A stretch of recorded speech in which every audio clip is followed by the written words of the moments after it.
Hey guys, it is already the third week of college football and we're flying through this season. In this video, we're going to be going over the 10 most exciting matchups for the week.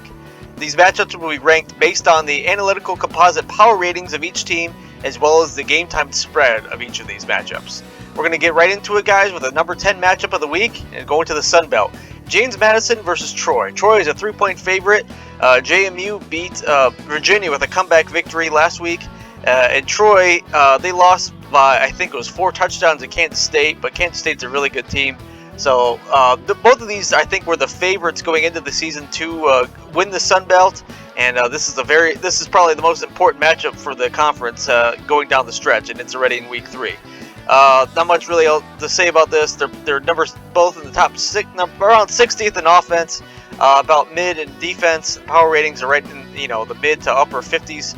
If I had to pick one, I think James Madison will probably cover in this one. I think Troy is coming off their 12-2 conference championship season, but I think James Madison is just a better team right now, and I think they'll cover, and I think they'll win the game outright. Number 9, a rematch of last season, which ended in disaster for Purdue on the road at Syracuse. They absolutely choked, got so many penalties. It was a very bad ending for the Boilermakers last year in Syracuse. But this season, Purdue gets the orange at home. Syracuse is still a 2.5-point favorite right now, and they put up monster numbers in the first 2 weeks. I think they won 65-0 over Colgate, and then they won 48-7 over Western Michigan in week 2. That they put up, I think, about 580 yards of offense through 2 weeks, which is third right now, as you see, in offense. And they have the 6th best defense. But again, the 2 teams they played have been really, really crappy. It's been an FCS team and a lower tier MAC team, so there's not really much to say. Purdue they're not really jumping off the scale either. They're jumping off the paper, I mean. They lost to Fresno State week 1, and last week they got a win, but they're just not a good team. I don't think they're going to get to a bowl game this year. In this matchup, if I had to pick one, I think I would take Syracuse. They're just playing really well. Yes, it's against really weak opponents, but Purdue is just not a good team. I think Syracuse covers in this spread, and they move to 3-0 on the season. Purdue moves to 1-2. Number 8, BYU versus Arkansas. Arkansas is at home. They're an 8-point favorite right now. Both teams are pretty anemic in offense. Arkansas is 98th. BYU is 111th. But they're pretty good in defense. As you see, Arkansas is number 18, BYU's 57. And even in the power ratings, they're pretty decently matched up. BYU's 53rd, Arkansas is 31st. I just think BYU is not that good of not going to do well this season, their first year in the Big 12. And I think Arkansas has enough firepower on offense so they get it going. And they actually start to put up some good numbers on offense. I think Arkansas covers. They move to 3-0 in the season and send BYU off to a faulty start in their first season in the Power 5 Big 12. Number 7, the last time these two teams met in Sanford Stadium, I do believe, unless they met in 2021, I'm not so sure about it. I think Georgia played South Carolina at home, but everybody remembers the 2018 matchup when South Carolina was unranked, I think 2-3. Georgia was like number 2 in the country at 5-0, and the South Carolina upset Georgia as the number 2 ranked team. I think they were like a 30-point underdog in that one. And this one, South Carolina is a 27.5-point dog.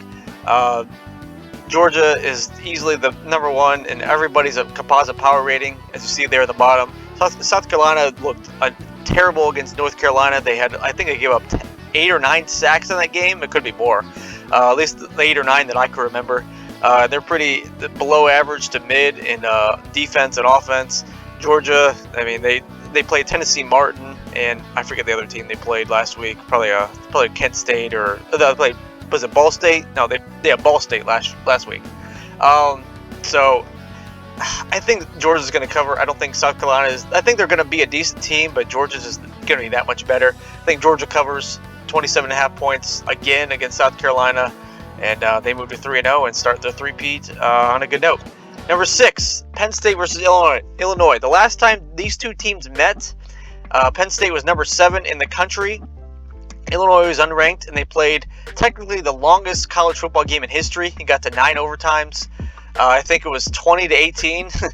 At that point in time, it was 2021. At that point in time, it was just a 2-point conversion starting in the third overtime, so that's why it went so long. They just both offenses were just terrible.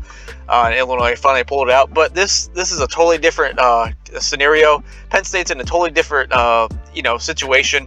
They're only 14.5-point favorites. Illinois has, they give up a lot of points to Kansas and don't look that good. But their defense, at least their defensive line returning is pretty good.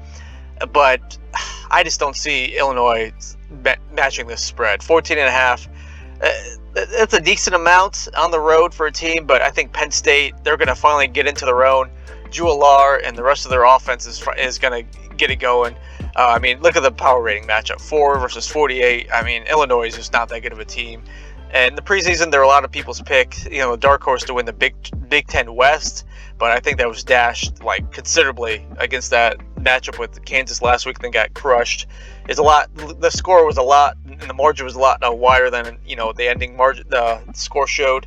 I think Penn State covers the 14.5. They win by at least 17, if not more, and they get to 3-0 and march on to the rest of their schedule and their season. Number 5, a previous to the Big 12 North division matchup between Kansas State and Missouri. Missouri obviously now in the SEC, Kansas State in the Big 12 still coming off their Big 12 championship season. Kansas State ranked 15th, Missouri is unranked, but this is only a 5-point spread. A very, very close matchup in this one, considering, you see the data points in front of you. Both teams are pretty good at defense. But Missouri's offense is 81st, Kansas State's is 17th. And the power ratings are a pretty big differential, 50 versus 14. But I don't know. I don't think I think Kansas is a good team. Kansas State's a good team. I think Missouri is going to be flying under the radar, be a decent team.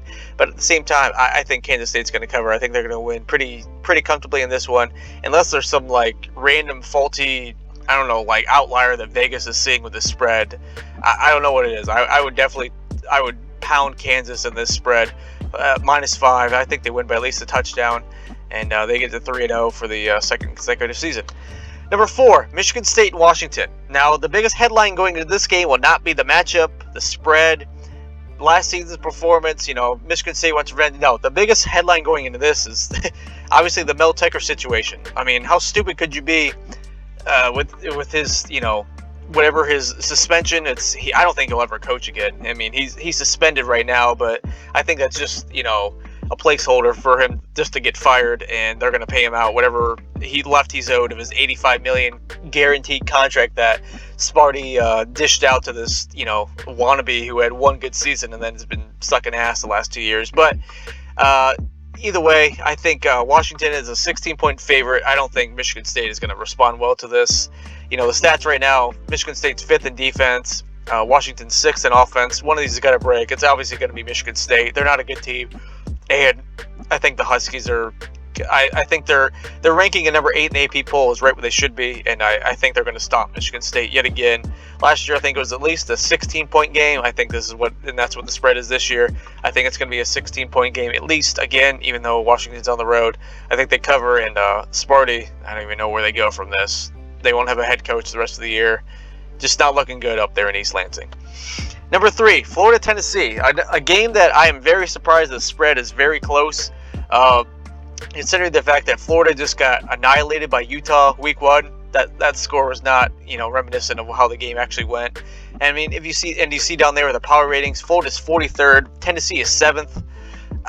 I don't know. I think Vegas is seeing a lot of Tennessee's kind of mediocre offense. They only won 30-13 versus Austin Peay last week.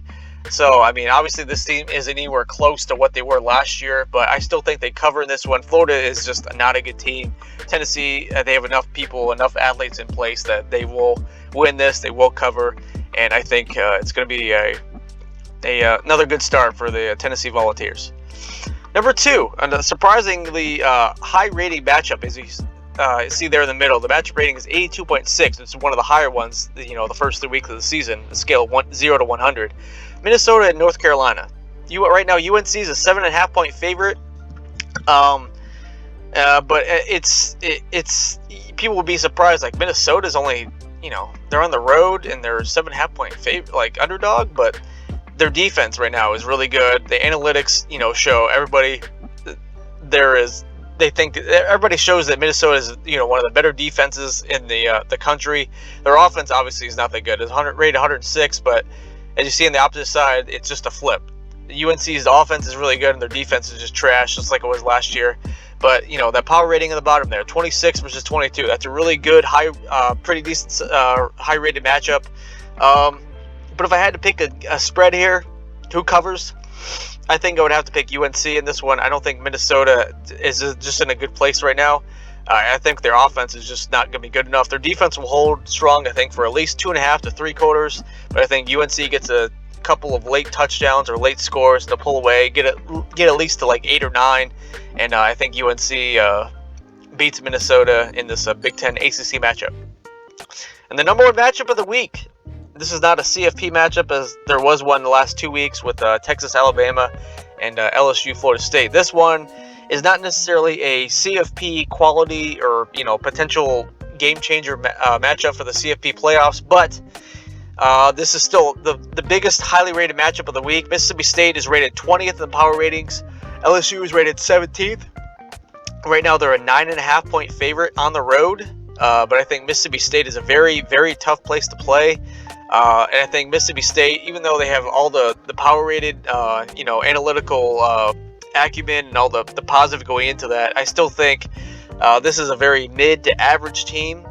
Although LSU had a substantial amount of hype in the preseason, the offseason, and they just got trounced by Florida State there in that second half.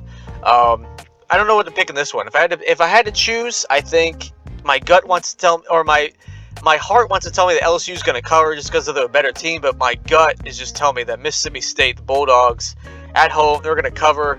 LSU's offense is just not as good as we thought they were, and if I would take Mississippi State plus 9.5 against LSU in this number one matchup for Week 3. So that is the best matchups for the week, guys.